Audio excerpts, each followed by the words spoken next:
Alright, good morning mga tol. Andito ako ngayon sa parking lot namin.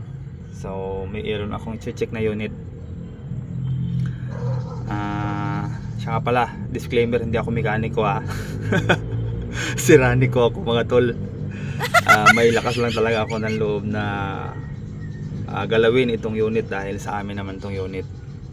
Pero kung ibang nagmamayari nito, hindi ko pa nga nahasang galawin tong unit. Since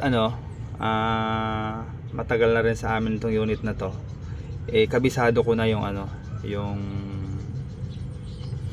kung may problema siya o wala.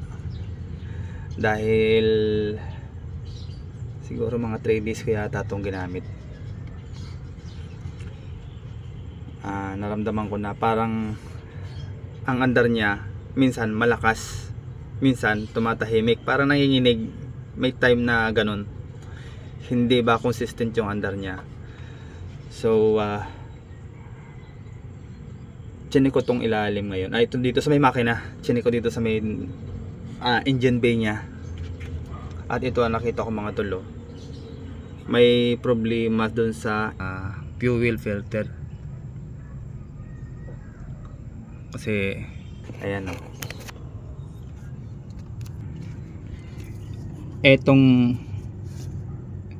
air filter hose na to ay nakadikit dito sa fuel filter. Ang nangyari, nabutas to, kaya ang supply ng diesel instead na papasok sa ating engine ay lumalabas na, kinukulang na ng supply, nagkakaroon ng hangin. Meron kasing meron kasing metal frame itong hose na to.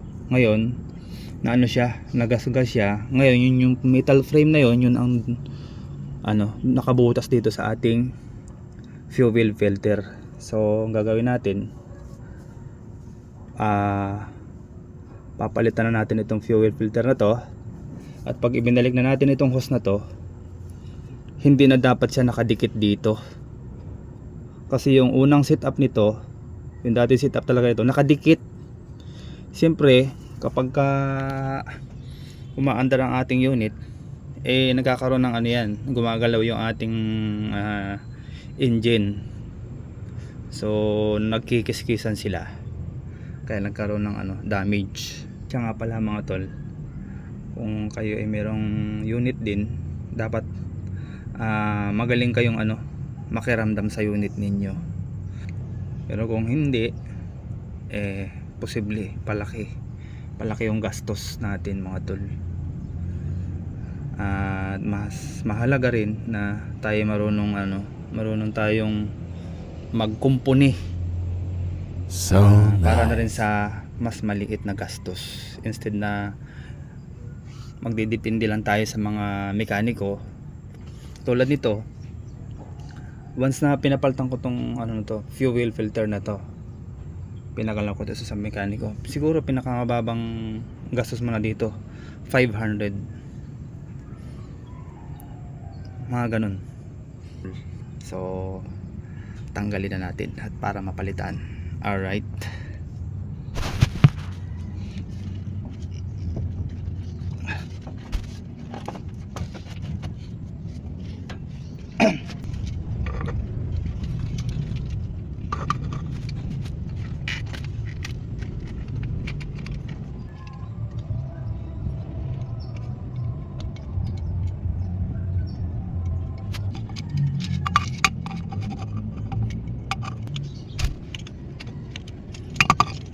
okay na. So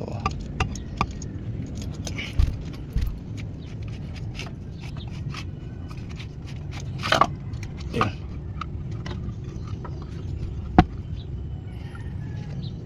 So mga tol, tanggalan natin. Ayan, kung nakikita ninyo mga tol,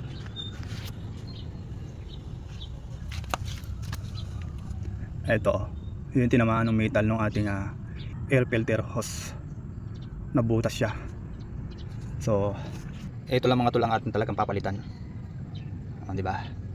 napakadaling gawin.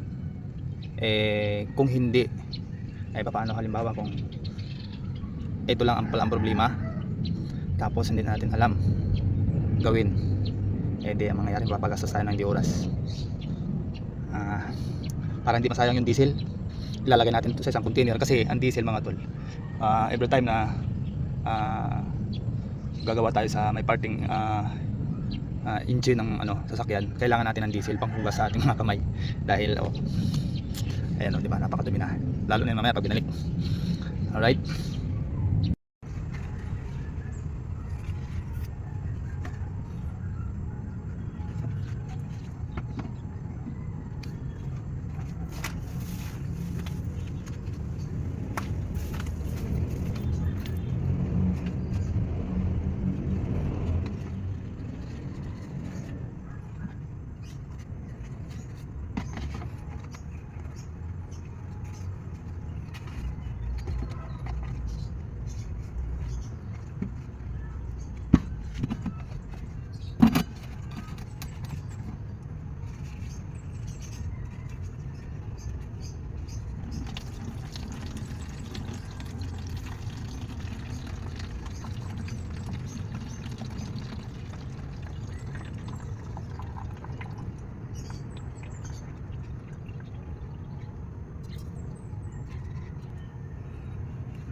alright. Dahon lang ang katapat, may imbudo ka na, may pang-iwang ka pa. Yun.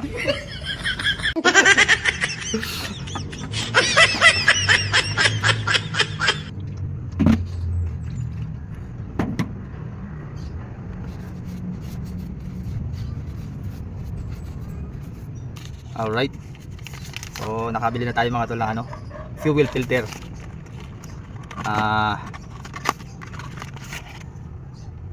So tinanggal ko kanina, kung napansin niyo kulay itim yun, yun ay yung original pa, magay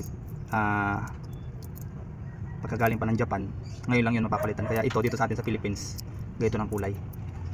At alam nyo ba na ang bili ko lamang dito ay 280. So di nakatipid na tayo mga tol. Wow. Saka ito nga pala mga tol, share ko din ito sa inyo. Di ba pag tayo mga padre de pamilya, ika nga ang ating mga kinikita ay 100% nakarimit remitan sa ating mga misis. Yun. Kaya wala tayo talaga kapira-pira, yung tinatawag na mga haligi ng tahanan ng mga ama, ayan, ay wala talagang kapira-pira mga tol. Pero kung gusto nyong kumita ng pira, ito mayroon akong i-share sa inyo. Atin lang to ha, secret lang natin ito mga tol, kasi hindi ko alam talaga magkano presyo nito. Ngayon yung binili ko 280 lang pala to. Ang hiningi kong pera doon sa misis ko ay 1.5. So para kumita naman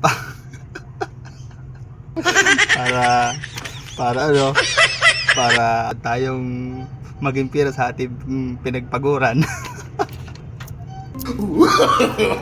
No. Yung sukli doon, di ba 1.5 ito 80. Di meron akong 1 to 20 pa. Di ba? Secret na 'yun. Huwag ko na ibalik. Tol, depende na lang sa inyo yun kung gagayahin nyo o hindi. Yun. Bahala na kayo. Alright, kabit na natin to para magamit ulit natin itong unit.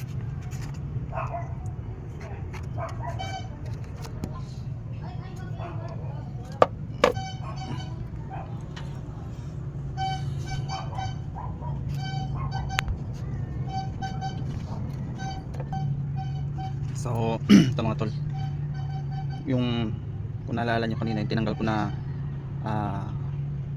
diesel doon sa lumang filter, ay ibinalik yung iba dito, malinis naman yun. Then para mas madaling ilapat doon sa kanyang assembly.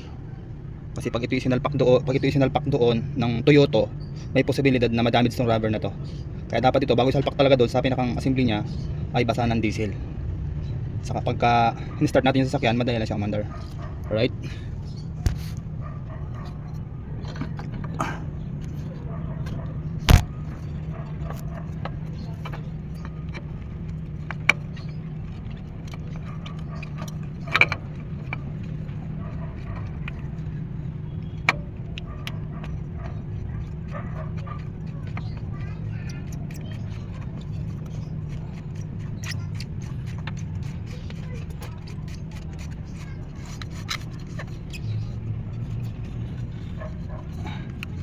Since rubberized naman yan mga tol, yung pinakalabi niyan, kahit higpit na lang ng kamay, yung higpit lang, kaya higpit na ng kamay.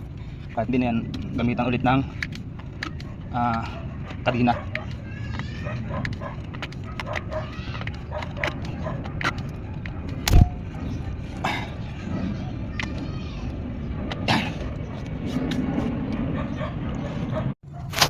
So, ang gagawin natin mga tol, kasi kanina masyadong nakadikit itong air filter hose na to dito sa ating fuel filter. So hindi na natin susundin yung ganun at may posibilidad na mabutas ulit. Gagawin ko, lalagyan ko siya ng konting clearance, tapos babalutan ko ito ng interior, itong na to, para hindi na mangyari ulit yon. Prevention is better than cure. Alright.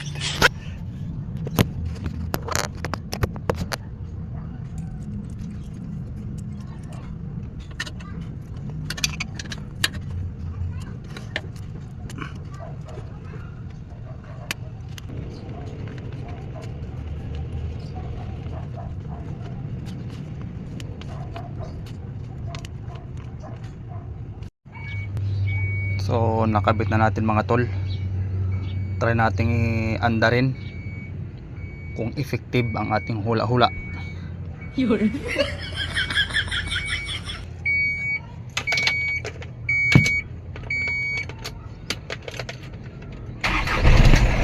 So, kaya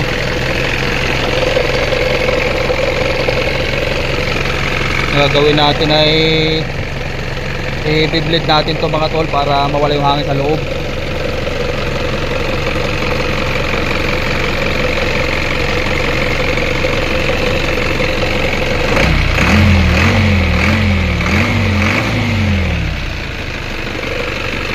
So okay na, wala nang hangin, kaya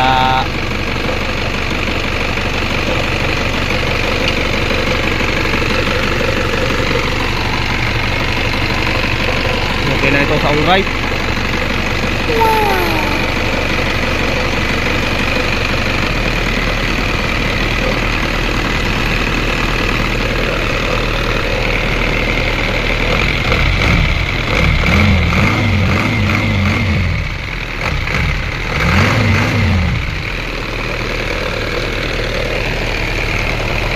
Ayos na mga tol.